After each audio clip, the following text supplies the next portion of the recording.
It is still very early. This is the viewing party, but it's starting to wrap up. Everybody was so excited when the numbers started coming in. Joining me live, of course, is Nathan Hochman. You are the one who raised the most money. You outspent everyone. And those commercials, I'm sure all of you saw those commercials on television. Clearly, it's paid off.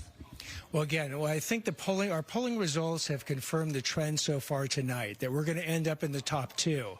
But the polling results also show that in a head-to-head matchup with Gascón, I will unify the 75% of people who did not vote for George Gascón tonight, who are Democrats, Independents, and Republicans. I will unify them in opposition. So come November 5th, George Gascón will be voted out of office, and I will become the next district attorney.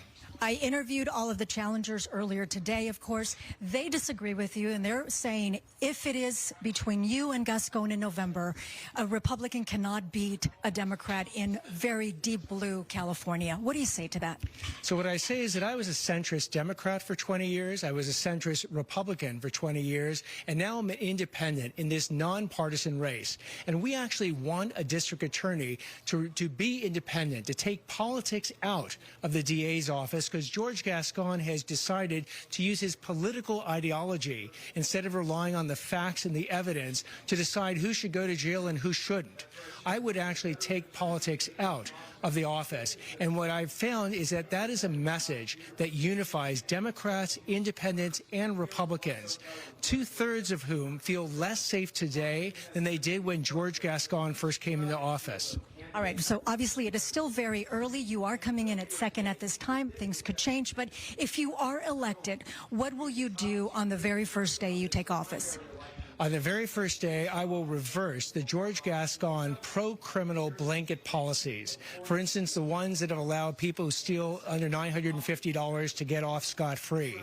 The ones that don't back victim families who are facing their murderers at parole hearings. The ones that have thrown out enhancements for guns, for gangs, for 3 strikes. I will reverse those policies, but I'm not going to go back to policies of mass incarceration. Those two extremes have not worked.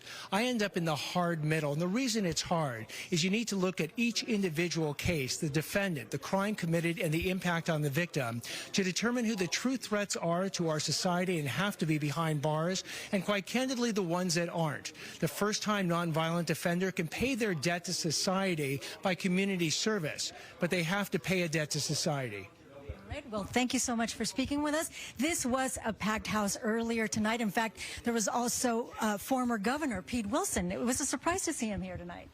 Again, I've been supported by the key Republicans, key Democrats, and key Independents. And we're going to bring that energy into November 5th, put George Gascón's record on trial, and when the voters, the jurors, render their verdict on November 5th, they will throw out George Gascón and bring in a new district attorney, Nathan Hochman. Thank you so much. Good luck to you.